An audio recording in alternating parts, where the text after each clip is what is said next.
आज हम लोग स्टार्ट कर रहे हैं मॉडर्न इंडिया के कुछ महत्वपूर्ण प्रश्न। तो पहला प्रश्न है हमारा, किस वर्ष भारत का विभाजन कर भारत व पाकिस्तान का निर्माण हुआ तथा ब्रिटिश साम्राज्य को भारत सम्राट की उपाधि प्राप्त हुई? तो इसका आंसर हो जाएगा 1947, जब भारत आज़ाद हुआ था। क्वेश्चन क्या है, किस वर्ष भारत का विभाजन कर भारत पाकिस्तान का निर्माण हुआ? तो 1947 में ही दोनों आज़ाद हुए थे, ठीक है, और ब्रिटिश सम्राट को भारत सम्राट की उपाधि प्राप्त हुई थी। अच्छा, नेक्स्ट क्वेश्चन बोल रहा है, किन दो लगातार वर्षों में कांग्रेस अधिवेशन के अध्यक्ष अंग्रेज थे, इनके नाम क्या थे? तो आंसर है इसका जॉर्ज यूले, जो इलाहाबाद के अधिवेशन में अध्यक्ष रहे थे, प्रथम अंग्रेज अध्यक्ष, और सर विलियम बेंडरवन, जो बम्बई अधिवेशन में अध्यक्ष रहे थे, और ये दोनों ही लगातार वर्षों में हुआ था। आइए नेक्स्ट क्वेश्चन पे आते हैं। नेक्स्ट क्वेश्चन हमारा है, शिमला का सन्यासी नाम से कौन विख्यात थे? तो शिमला के सन्यासी नाम से जो विख्यात थे उनका नाम है एओ ह्यूम। इन्हें शिमला का सन्यासी भी कहा जाता था। आइए नेक्स्ट क्वेश्चन पे आते हैं। नेक्स्ट क्वेश्चन हमारा है, बम्बई की त्रिमूर्ति नाम से विख्यात थे। बम्बई के त्रिमूर्ति नाम से विख्यात थे फिरोज शाह मेहता, केटी तेलंग और दादा भाई नौरोजी। तो आप ये तीनों आंसर याद रखिए, क्योंकि ये तीनों को ही त्रिमूर्ति कहा जाता था, फिरोज शाह मेहता, केटी तेलंग और दादा भाई नौरोजी को। नेक्स्ट क्वेश्चन हमारा है, रिक्रूटिंग सर्जेंट किसे कहा जाता था? तो रिक्रूटिंग सर्जेंट महात्मा गांधी को कहा जाता था। याद रखिए, महात्मा गांधी हमारे देश के राष्ट्रपिता, तो इन्हें रिक्रूटिंग सर्जेंट भी कहा जाता था या कहा गया था। आइए नेक्स्ट क्वेश्चन है, किस योजना ने सर्वप्रथम अल्पसंख्यकों की समस्या के हल को राष्ट्रीय स्वतंत्रता के मार्ग में बड़ी रुकावट के रूप में लाकर खड़ा कर दिया? इसका आंसर हो जाएगा अगस्त प्रस्ताव। अगस्त प्रस्ताव क्या था? सर्वप्रथम इसने क्या किया था, अल्पसंख्यकों को समस्या को हल करने के लिए इसने जो स्वतंत्रता का जो मार्ग था उसमें एक बड़ा रुकावट लाके खड़ा कर दिया था, ठीक है। नेक्स्ट क्वेश्चन है, मुसलमानों के असहयोग आंदोलन में भाग लेने का प्रमुख कारण क्या बताया जाता है?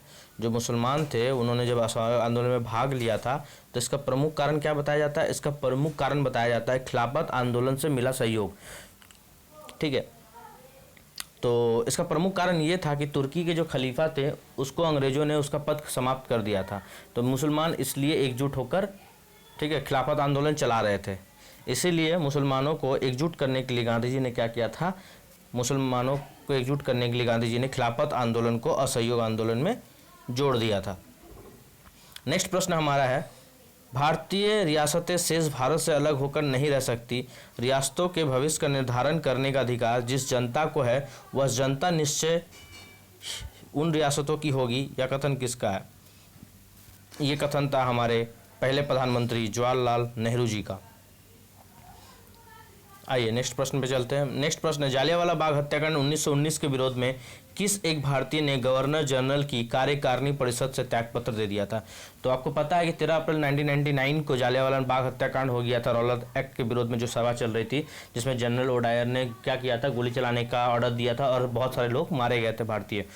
तो इसमें प्रश्न पूछ रहा है कि ये घटना घट जाने के बाद एक कौन सा एक भारतीय गवर्नर जनरल की कार्यकारिणी परिषद से त्यागपत्र दे देता है? उस भारतीय का नाम है शंकरन नायर। क्या नाम है? शंकरन नायर ने। नेक्स्ट प्रश्न है, किस राष्ट्रीय नेता ने पाकिस्तान के प्रश्न पर मुस्लिम लीग का समर्थन करते हुए 1942 में कांग्रेस से इस्तीफा दे दिया था? चक्रवर्ती राजगोपालाचारी ने। इन्होंने क्या किया था, पाकिस्तान के प्रश्न पर मुस्लिम लीग का समर्थन करते हुए 1942 में कांग्रेस से इस्तीफा दे दिया था। यानी कि चक्रवर्ती राजगोपालाचारी भी चाहते थे कि पाकिस्तान बने, ठीक है, इन्होंने मुस्लिम लीग का समर्थन किया था।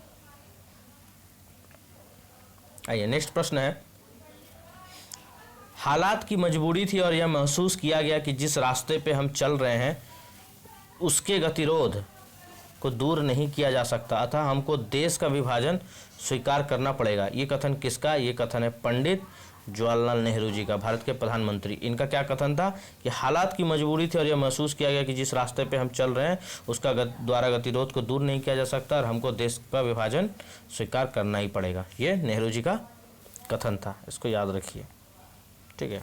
कलर चेंज कर लेते हैं क्या? आइए क्या कर लेते हैं, ग्रीन करते हैं। ग्रीन कैसा लिखता देखते हैं। ब्रिटिश सरकार ने जालियांवाला बाग हत्याकांड की जांच के लिए एक कमीशन की नियुक्त की थी। इस कमीशन का नाम क्या था? तो जालियांवाला बाग जब हत्याकांड घट जाता है तो उसके बाद अंग्रेज बुरी तरह से फंस जाता है भारतीयों के नज़र में। तो भारतीय मांग कर रहे होते हैं कि इसका निष्पक्ष जांच हो, तो उन्होंने एक कमीशन का गठन किया था। उस कमीशन का नाम है हंटर कमीशन। उस कमीशन का नाम क्या है? Hunter commission. याद रखिएगा, उस कमीशन का नाम क्या है? Hunter commission. वह कौन सी घटना थी जिसके बाद महात्मा गांधी ने ब्रिटिश सरकार के विरुद्ध अपना सर्वप्रथम असहयोग आंदोलन प्रारंभ किया था? वो घटना थी रॉलेट एक्ट, जो जिसके विरुद्ध में जालियांवाला बाग हत्याकांड हो गया। ठीक है, जिसके लिए मतलब सभा चल रही थी जालियांवाला बाग में, और रॉलेट एक्ट का विरोध में ही सब लोग वहाँ पे सभा कर रहे थे। ठीक है, इसी कानून का विरोध चल रहा था। इसको काला कानून भी कहा गया था। तो यही वो कानून है जिसके बाद गांधी जी ने ब्रिटिश सरकार से अपना क्या है, ब्रिटिश सरकार ने अपना सर्वप्रथम असहयोग आंदोलन प्रारंभ किया था। ब्रिटिश सरकार के विरुद्ध में गांधी जी ने अपना आंदोलन स्टार्ट किया था, असहयोग आंदोलन। कब स्टार्ट किया था? 1920 को स्टार्ट करते हैं ये, 1920 में। अच्छा, ग्रीन ज़्यादा अच्छा चल नहीं रहा है ना, तो रेड ही अच्छा है, रेड को ही रखते हैं। ठीक है, चलिए नेक्स्ट प्रश्न पे आते हैं। नेक्स्ट प्रश्न है 1857 में अंग्रेजी साम्राज्य के विरुद्ध पंजाब में किसने सशस्त्र विद्रोह किया था? तो नामधारी सिखों ने। किसने किया था? नामधारी सिखों ने सशस्त्र विद्रोह कर दिया था 1857 में अंग्रेजी साम्राज्य के विरुद्ध। सशस्त्र विद्रोह अंग्रेजी साम्राज्य के विरुद्ध किसने किया था? तो नामधारी सिखों ने किया था भाई। नेक्स्ट प्रश्न पे आते हैं। Glimpses of the world history के रचयिता कौन है? तो glimpses of the world history के जो रचयिता हैं उनका नाम है पंडित जवाहरलाल नेहरू। ज़्यादातर इंग्लिश बुक इन्हीं के द्वारा लिखा गया उस टाइम का। तो अगर कन्फ्यूज़न हो और तुक्का मारना हो तो नेहरू आप मार के निकल सकते हैं, चांसेस है कि आपका अधिकतर सही हो सकता है। चलिए नेक्स्ट क्वेश्चन है 20 फरवरी 1947 को किस ब्रिटिश प्रधानमंत्री ने कॉमन सभा में भारत को स्वतंत्रता देने की घोषणा की थी? इसका आंसर हो जाएगा इटली। ठीक है, क्लीमेंट एटली। इनका पूरा नाम क्या था? क्लीमेंट एटली। ये ब्रिटिश प्रधानमंत्री थे। इन्होंने भारत को 20 फरवरी 1947 को क्या किया था? स्वतंत्रता देने की घोषणा की थी। पर मिलता कब है? 15 अगस्त 1947 को। आइए नेक्स्ट प्रश्न पे चलते हैं।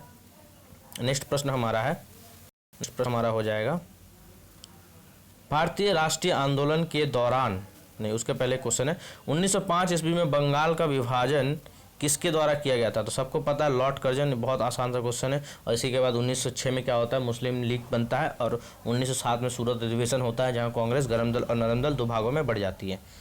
ठीक है, आइए नेक्स्ट प्रश्न में चलते हैं। नेक्स्ट प्रश्न हमारा है भारतीय राष्ट्रीय आंदोलन के दौरान भारतीय राजनीति का शांतिकाल किस अवधि को कहा गया? किस अवधि को भारतीय राजनीति का शांतिकाल कहा गया? तो प्रथम विश्व युद्ध का काल, जो कब से कब तक चला था? ये चला था 1914 से 1919 तक चला था। ये 18 या 19 तक चलता है। ठीक है, पूर्ण रूप से 1919 तक चलता है, 14 से 19, 5 साल तक। आइए नेक्स्ट प्रश्न में चलते हैं। 1916 का लखनऊ पैक्ट किन किन के बीच हुआ था? 1916 का जो लखनऊ पैक्ट था ये कांग्रेस तथा मुस्लिम लीग के बीच हुआ था। ठीक है, इनको मिलाया गया था। इन लोगों में जो मतभेद हो गया था इनको मिलाने के लिए लखनऊ पैक्ट किया गया था। तो इसलिए कह रहा है कि किन किन के बीच हुआ था? कांग्रेस तथा मुस्लिम लीग के बीच हुआ था।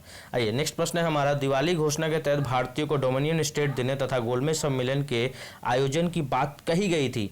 यह घोषणा किस गवर्नर जनरल ने किया था? ये घोषणा किया था लॉर्ड इरविन ने। दिवाली की घोषणा के तहत इन्होंने क्या कहा था कि भारतीयों को डोमिनियन स्टेट दे दिया जाएगा। और ये कि कौन से गोलमेज सम्मेलन में कही गई थी? ये बात यहाँ नहीं लिखी हुई है, पर ये गोलमेज सम्मेलन में ही ये बात कही गई थी। ठीक है, लॉर्ड इरविन ने कहा था। आइए नेक्स्ट प्रश्न में चलते हैं।